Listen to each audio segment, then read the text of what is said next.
Last seconds up, that's it. 6-3. Victory, 6.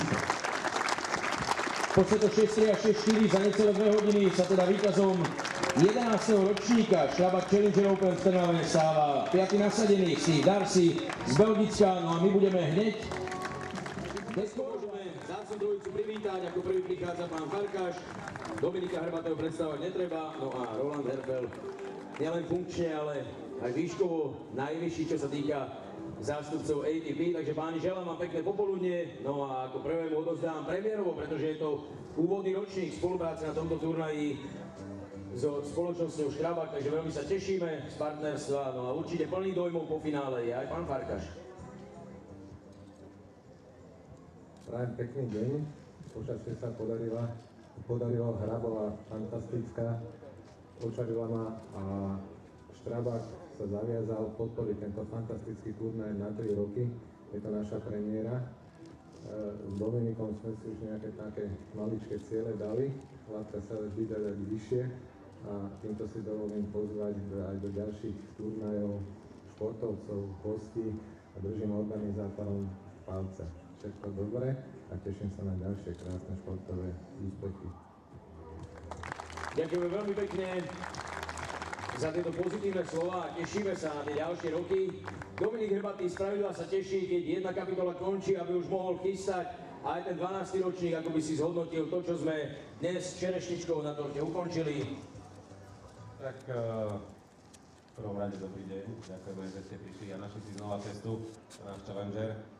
Myslím si, že táto premiéra v lete tohto turnaja a je pravda, že s novým sponzorom, s firmou Strabag sa vydarila, pretože sme ho presunuli, ako viete, zo septembra na august. Myslím, že každý si mohol užiť oveľa krajšie počasie a myslím si, že aj to finále stalo za to, bol to krásny zápas a že k tomu dodať premiéra vydarená a ďakujeme všetkým, ktorí prišli. Pravda, že budeme ešte potom ďakovať pri odozdávaní cien aj ostatným a sponzorom hráčom.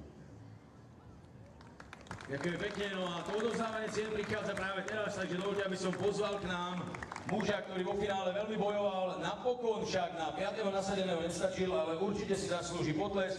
Ladies and gentlemen, let me announce that the runner-up of this tournament is Mr. Jordi Samper Montana from Spain.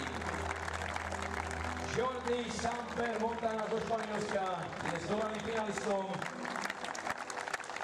Prileží si o 55 bodov. Do svetového rebríčka, prémia 3600 eur a samozrejme aj úsmev na tvári, pretože ako nenasadený hráč sa dostal až do finále a určite má dôvod na radosť. So Jordi, congratulations. Thank you very much. Maybe you would be more satisfied if you win this tournament, but we need to say that you played great tennis all the week, and if you want to say something or thank you to somebody, you can do it right now. No, first of all, I can say Steve, it's not easy. He beat me 3 times this year, not chance against Steve. And no, just to say thank you to Dominic and all to make possible this tournament, and for sure my coach. It's my first week with Andreu, and I'm very happy with the week. Hopefully it's going to be better and better with you, coach, because the final is not the long beginning. No, for sure. I hope to continue. Okay, so good luck and thank you one more time. Takže ja len v stručnosti preložím. Jordi povedal, že už je to tretíkrát toto roku, čo prehral s Dostivom, takže bolo pre neho prakticky nemožné poraziť tohto supera. Poďakoval sa Dominikovi a celému týmu za skvelú organizáciu turnaja v Trnave a samozrejme poďakoval sa aj svojmu trénerovi, s ktorým spolupracuje len prvý týždeň, ale začali veľmi dobre finálovou účasťou. A teraz, dámy a páni, zagratulujeme nepochybne aj šampiónovi, ktorý sa teší, pretože vyhral prvý turnaj v roku 2016 a je na dobrej ceste vrátiť sa medzi svetovú elitu. Ladies and gentlemen, and the winner is Mr. Steve Darcy!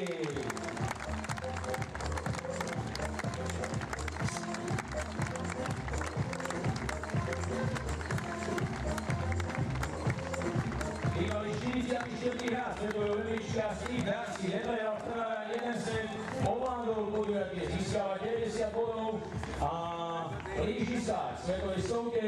Len pre zaujímavosť, Jordi Samper Montana by mal byť na 183. mieste, čo bude jeho najlepší výsledok zatiaľ v kariére, takže obaja si potrnáme naozaj, môžu povedať, že to bol pre nich veľmi, veľmi vydarený turnaj. Steve, congratulations as well. So, maybe you have some special medicine against Jordi because you won third time this year. Yeah, I played very good today again. I think I have a good game to play against him. But I have to say, he did a great week. He beat so many good players, so it's good to see him in the final. I'm sure he will play some more. There was no set, so you were astonishing. I played really good this week. I mean, I came 2 times before. I was 2 times first round. Here, the chance today, I think is a better day for me. It's not after the Davis Cup, so it's not better. But no, if I can say something, I just want to thank everybody today for coming. Thanks Dominic, thanks Roman, thanks the physio, because without him I would not play, I think, today. Thanks all the sponsors, all the people who are working for the tournament, and I think they did a really good week again. And yeah, next year it will be even stronger because no Olympics, so looking forward to be there next year. Takže skúsim to v stručnosti všetko zosumarizovať, čo Steve povedal. V prvom rade pochválil presun termínu, že to nie je po Davis Cupe, takže sa mu to veľmi páčilo v tomto termíne. Poďakoval sa všetkým, pretože sa tu cítil veľmi dobre. Na čele s Dominikom, samozrejme Romanom Šmotlákom fyzio, ktorý ho dal dokopy a dnes mohol nastúpiť. Takže skutočne ďaká naozaj každému zo Steveovej strany a taktiež povedal, že hral veľmi dobre v uplynulom týždni, takže je absolútne spokojný so svojimi výkonmi. Určite som niečo zabudol, pretože povedal toho toľko. Steve, you are closer and closer to the top 100 and it must be your main aim for upcoming months? Yeah, I didn't play so much this year. I had 2 surgeries, so I tried to come back. But I have to say, the week I can play, I play really good. So yeah, I take it right now. And of course, I wanna go back to 100. I think it's a good way, but I need to fight a little bit more. Už som si spomenul, čo hovoril ešte predtým, že na budúce to bude ešte lepší turnaj, pretože nebudú olympijské hry. No a povedal som aj to, že sa blíži k top 100, ktorá by mala byť jeho cieľom, ale mal 2 operácie v tomto roku, takže neodohral toho až tak veľa, ale verí, že to bude lepšie a lepšie. What about fans in Trnava?